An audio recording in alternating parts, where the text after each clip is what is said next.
കേരള പോലീസിന്റെ ചരിത്രത്തിൽ ആദ്യമായി മൃതദേഹം ലഭിക്കാത്തൊരു കേസിൽ കുറ്റം തെളിയിച്ചെന്ന അപൂർവത. മൃതദേഹമോ അവശിഷ്ടങ്ങളോ പോസ്റ്റ്മോർട്ടം റിപ്പോർട്ടോ ഒന്നുമില്ലാതിരുന്ന കേസിലാണ് ശാസ്ത്രീയ തെളിവുകളുടെയും സാക്ഷിമൊഴികളുടെയും അടിസ്ഥാനത്തിൽ കോടതി വിധി പറഞ്ഞത്. മൈസൂരുവിലെ ഒറ്റമൂലി വൈദ്യൻ ഷാബാസ് ഷെരീഫിനെ കൊലപ്പെടുത്തി ശരീരം ചെറിയ കഷ്ണങ്ങളാക്കി പുഴയിൽ ഒഴുക്കിയെന്നാണ് കേസ്. അന്ന് മൃതദേഹ അവശിഷ്ടം പുഴയിൽ തള്ളാൻ കൊണ്ടുപോയ കാറിൽ നിന്നും കിട്ടിയ മുടിക്കഷ്ണങ്ങളാണ് കേസിൽ നിർണായകമായത്. കേസിൻ്റെ നാൾ വഴികളിലേക്ക്.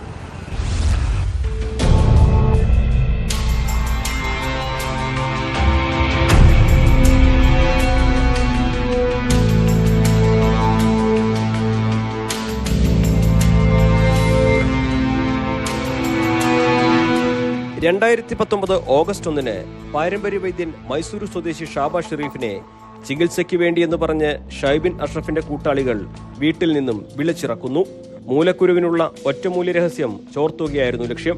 ഇതിനായി 1 വർഷത്തിലധികം ഷൈബിന്റെ നിലമ്പൂർ മുക്കട്ടയിലെ വീട്ടിൽ ഷാബാസ് ഷെരീഫിനെ തടവിൽ പാർപ്പിച്ചു. രഹസ്യം വെളിപ്പെടുത്താതിരുന്നതോടെ ക്രൂരമർദ്ദനം. 2020 ഒക്ടോബറിൽ ഷാബാസ് ഷെരീഫിനെ കൊലപ്പെടുത്തി മൃതദേഹം വെട്ടിനുറുക്കി ചാലിയാർ പുഴയിൽ ഒഴുക്കി.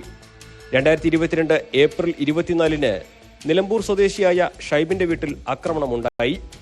ഷൈബിന്റെ പരാതിയിൽ കവർച്ചാ കേസിൽ അറസ്റ്റിലായ നൌഷാദ് ഷൈബിന്റെ കൊലപാതക വിവരങ്ങൾ വെളിപ്പെടുത്തി. ഇതോടെയാണ് ഷാബാസ് ഷെരീഫിന്റെ കേസിൽ വഴിത്തിരിവുണ്ടായത്. നൌഷാദ് സെക്രട്ടേറിയറ്റിന് മുൻപിൽ ആത്മഹത്യാ ഭീഷണി മുഴക്കിയപ്പോൾ ഷൈബിന്റെ കൊലപാതകങ്ങളെക്കുറിച്ചുള്ള വിവരങ്ങൾ വെളിപ്പെടുത്തുകയായിരുന്നു. അങ്ങനെ മൃതദേഹം കണ്ടെത്താനാകാത്ത കേസിൽ കൊലപാതകം നടന്ന് 2 വർഷങ്ങൾക്ക് ശേഷമാണ് FIR രജിസ്റ്റർ ചെയ്തത്.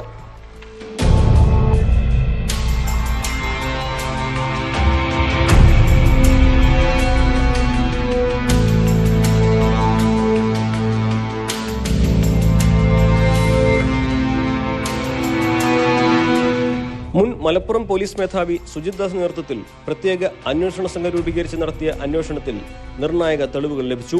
മൃതശരീരം പുഴയിൽ തള്ളിയതിനാൽ അവശിഷ്ടങ്ങൾ കണ്ടെത്താനായില്ല. അതോടെ പോസ്റ്റ്മോർട്ടം റിപ്പോർട്ടിന്റെ പിൻബലവും അടഞ്ഞു. ഇതിനിടെയാണ് ഷാബാസ് ഷെരീഫിനെ ചങ്ങലക്കിട്ട് പീഡിപ്പിക്കുന്ന ദൃശ്യങ്ങൾ പോലീസിന് ലഭിച്ചത്. ഷൈബിൻ അഷ്റഫ് ഉപയോഗിച്ച കാറിൽ നിന്ന് ലഭിച്ച തലമുടി ഷാബാസ് ഷെരീഫിന്റെയാണെന്ന് മൈറ്റോകോൺട്രിയ DNA പരിശോധനയിൽ കണ്ടെത്തി. ഇതും കേസിന് ബലം നൽകി. അസ്വാഭാവിക മരണം മാത്രമായി കണ്ട് രജിസ്റ്റർ ചെയ്യാവുന്ന ഒരു കേസിൽ ജില്ലാ പോലീസ് മേധാവി സുജിത് ദാസ് നടത്തിയ ശ്രമങ്ങളാണ് ഇതിൽ നിർണായകമായത്. കൊലക്കുറ്റം ചുമത്തി പ്രതികളെ അറസ്റ്റ് ചെയ്ത് ജാമ്യം പോലും ലഭിക്കാതെയാണ് വിചാരണ കാലാവധി പൂർത്തിയാക്കിയത്. പ്രതികളുടെ സ്വാധീനം കണക്കിലെടുത്ത് അഡ്വക്കേറ്റ് കൃഷ്ണൻ നമ്പൂതിരിയെ സ്പെഷ്യൽ പ്രോസിക്യൂട്ടറായി നിയമിച്ചിരുന്നു. നൌഷാദ് മാപ്പുസാക്ഷിയായി കോടതിയിൽ നൽകിയ മൊഴികളും കൊലപാതക ദൃശ്യങ്ങളടങ്ങിയ വീഡിയോയും കേസിൽ നിർണായകവുമായി. ഷാബാസ് ഷെരീഫിന്റെ ഭാര്യ ജിബിൻ താജ് പ്രതികളെ കോടതിയിൽ തിരിച്ചറിഞ്ഞു. ഷാബാസ് ഷെരീഫിനെ തട്ടിക്കൊണ്ടുപോകുന്ന ബത്തേരി സ്വദേശി പൊന്നക്കാരൻ ഷിഹാബുദ്ദീൻ, 1-ാം പ്രതി ഷൈബിൻ അഷ്റഫ് എന്നിവരെയാണ് തിരിച്ചറിഞ്ഞത്. കേസിൽ ആകെ 13 പ്രതികൾക്കെതിരെ കുറ്റപത്രം സമർപ്പിച്ചു.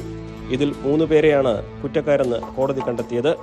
9 പേരെ വെറുതെ വിട്ടു. മൃതദേഹം ലഭിച്ചില്ലെങ്കിലും ശിക്ഷിക്കാമെന്ന് ഇന്ത്യൻ തെളിവ് നിയമവും ഇന്ത്യൻ ശിക്ഷാ നിയമവും പറയുന്നുണ്ടെങ്കിലും അത് വളരെ അപൂർവമാണ്. അതിനാണ് മഞ്ചേരി അഡീഷണൽ ജില്ലാ സെഷൻസ് കോടതി സാക്ഷ്യം വഹിച്ചത്.